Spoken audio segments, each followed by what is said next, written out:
Hey everyone, South United People's TV here with Dan Townley to run through your views on that shower of shit at Anfield.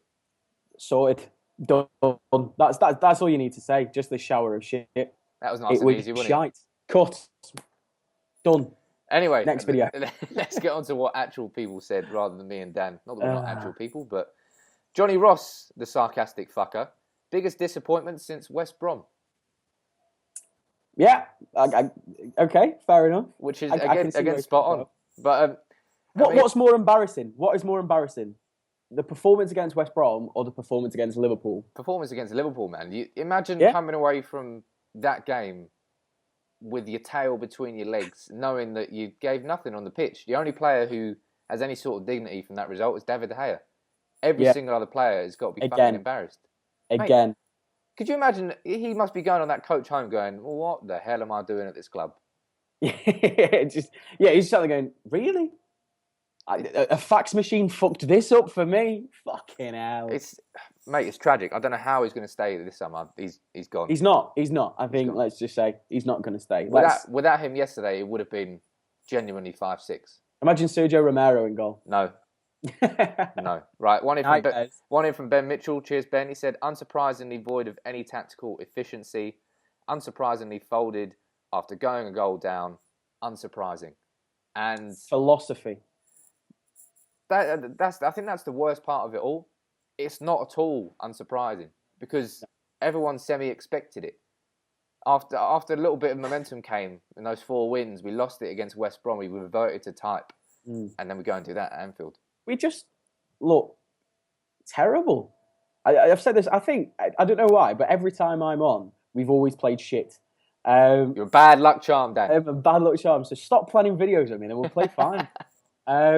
It's just, but again, we've said before, this isn't shocking. We're not shocked by this result. We expected the result. Yeah. And that's the bad thing is when you're a Manchester United fan, you shouldn't go, oh, we're going to lose this. We're going to, dick about in the park with the ball. It's just terrible. It's an awful feeling. But let's move on to Daniel Wonky. He said, the most heartless performance I've ever witnessed from United in a long time. And I think that's, you can accept you're going to lose at Anfield. It's the hometown, your biggest rival. Yes, you're going to lose some games. We played shit there for a long time under Fergie, but to come away from that performance knowing that you've not committed yourself. That's the worst part of it all for me, anyway. I think you've just summed it up pretty much. I wouldn't have minded losing if we played well or if we tried. And I think Paul Scholes summed it up really, saying there was nobody going in for a tackle. They just looked like they didn't know what they were doing. And that's embarrassing to go to Anfield and go, we actually deserved to lose. It could have been 6. That's how bad it was. Could have been worse than 6. We are lucky. This is clutching at straws, but we're lucky we're still in it. We still have a chance. 2-0 is not impossible. It's very improbable, but it's not impossible. We're lucky it wasn't 6. I know. But if they score 1 at Old Trafford, that's it. Game over. Another one here from Sashank said, simple, fast forward to next season with a new manager in charge. Enough of this clown. And it's a fucking bad feeling now, right? Imagine what happens if we go out of the FA Cup to West Ham, we then lose to Liverpool and we're out of the Europa League, then we lose away to Man City at the weekend. That's season over. That's us out of the FA Cup, out of the Europa League, and 10 points behind City in 4th? And everyone seems to be saying that in the same way as David Moyes went after it was mathematically impossible to get top 4, Van Gaal is edging. I think I mentioned that before when we were talking about when Mourinho first got properly linked with United, that I think United are just waiting for it to be mathematically impossible. But it's affecting the whole club, and I think that's the problem. Is it doesn't matter if it's mathematically impossible. The feeling around and the feeling with all the fans is it's shit, and we don't want this. Yeah, we shouldn't want this. We shouldn't accept this. You shouldn't as a team. And like there's other fans who go, "Oh, you're spoiled. You've been spoiled for so long." Exactly. We've been so used to being. This is such a big-headed and dickhead thing to say. We've been so used to being successful and so used to winning and so used to having trophies as a second nature to have 3 seasons of absolute mediocrity and shit and performances which would kill off the most energetic of people watching it. You just go, oh God, it's just ridiculous, and it's embarrassing, really, because somebody summed up as well. I don't know why you want those standards to fall, because if you've got those standards, you want to keep them. That's exactly what Scholes was saying last night, and it's not a case of being arrogant and being spoiled. But fuck it, man. If you want to be the best, you have to mentally act like the best. It's a competitive sport. If you're going into this and going, oh, I don't mind if we lose, then you're not cut for football. If you choose a team, you'll want that team to win everything, no matter if it's a dive in the 90th minute. If it goes in your favour, fuck yeah. If it goes against you, you will send that person death threats. Yeah. That's the kind of sport it is, and that's how it's always been. And you should want to win, and that's football. It's competitive, and you should have that. But that's kind of now. I don't feel. I watch a game and I go again. I'm just like, we're probably going to lose. It's just I'm here for the beers. That's pretty much all that's in it now. Yeah. Like, it's a laugh to go to the games. We know we're shit. We could be down in League One, and we would like, fuck it. We're playing at that level. It's fine. But fuck, it's embarrassing. It really is embarrassing. It's awful. It is. But let's move on. We've got one from here from Nathan Burpitt saying, dreadful. It's going from bad to worse. The worst I've seen him play in ages. Should genuinely be ashamed after that. And as I was saying earlier, man, you've got to be fucking embarrassed about that. Yeah. Being a United player, because there's one game that everyone looks at the start of the fixtures of the season, Anfield away. It's the one that matters most. It doesn't matter what's happened in a season, what the context is, let alone being the first European tie against Liverpool. Exactly. And to go and do that, it's just... It doesn't matter if it's in the Europa League, it doesn't matter if it's in the Champions League, it's Manchester United versus Liverpool. We showed in pre-season that it gets competitive. It doesn't matter when we play them. We will want to win. And yesterday, it was completely the opposite. It's as if that was a pre-season game going, it's all right. It's just a run out in it. That's exactly how we played.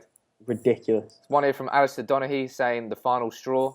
I think, he's a man on death row, has been since December, and it's like keeping a racehorse alive after he's fallen at the Grand National. It just doesn't happen. You just got to fucking shoot the motherfucker in the head and move on. Not that I'm saying that we should shoot Van Gaal in the head. Clarification here before any sort of liable case comes on me. But that's the situation with Van Gaal now. No one is any sort of convinced. It's more humane to put him down than it is to just watch him suffer. Exactly. That's what's happening. We've got one here from Mbadido. I'm not sure about that. Great pronunciation. It's brilliant there. Sorry if I just annihilated your username. It said, we don't even try to win that game. Attacking scheme was predictable. We were finished when Joe Allen came in midfield. Imagine saying that. I'm not even going to talk about that one anymore. But that's just embarrassing. John MUFC 20 times. Wank. What do you think? Wank. I think it was wank. We all did. I'm just still laughing at we were finished when Joe Allen came on. Just imagine a Manchester United side that was that bad. As soon as we saw Joe Allen, we knew that was it. Backs against the wall, lads, because we aren't beating Joe Allen. Jesus. Fuck me. He looks like a tramp. And we were scared of him. Fuck. Absolute joke. One here Where's Bebe? If we're going to start putting tramps on and getting scared of him, let's get him back. Stick him in midfield. No, we bought him for $7 million and just then shipped him off like an expensive kebab. Yeah. One here from John Calnan said, I'll be shocked if LVG out is not sacked in the morning. I really believe he's on his way. Sorry, John. He's not been sacked. He won't be sacked, yeah. No, he won't be. We've got a game against West Ham, game against Liverpool, and then he might be sacked after Man City. He's not going anywhere to the end of the season, man. No. One here from Jim. Absolute farce. Players out of position. Wrong game plan. Wrong substitutions. No cohesion from back to front. Summed it up perfectly there. Just Rashford on the right as well. Imagine taking Rashford off for Carrick when you need a goal at Anfield. The mind boggles. He's probably the most confident person on the pitch after the past couple of weeks, and you play him in the position on the right, not up front. I saw him at right back more than I did at right wing. He was he was tasked with defending. It just doesn't. And one here from Kevin McKinless said, worst performance I've seen in 20 years. I think there'll be a few people who agree with that. Given that we're playing Liverpool at Anfield, to do that, it's just, you can't excuse it. Yeah. One more here to finish it. We've got one from Elena, Man United 1. Disappointing. No passion and no leader on the pitch. Wrong substitutions and wrong tactics. And I think that sort of sums it up, is that there wasn't one thing wrong last night. The whole show. It doesn't just sum up the game. That sums up Van Gaal's whole tenure at Manchester United. Just some of the decisions he's made, you're just like, are you playing FIFA? Have you just gone? We'll see what happens. We'll just make a change. We'll see what happens. Yeah. It just doesn't make sense at all. It doesn't make sense at all. I mean, that's it for today's fans view. Thank you everyone for sending your fans views in. That was shit. And Let's beat West Ham. Mate, I'm not confident about that game at all, but we'll do that. Maybe me and you can do a preview about that at some point as well. But leave your comments below and get involved. I don't know why you want to, but I suppose you can if you want. And that was it. Alternatively, ring Samaritans, because that's what's going to happen, isn't it? They're just going to drive us to Samaritans. That's what's going to happen. Oh, God. Right. As always, drop a like on the video, subscribe to United People's TV if you're new, and if you need any help, just send Dan an email and he'll be happy to talk to you. Yes, do it. Cheers, Danny. Cheers, man.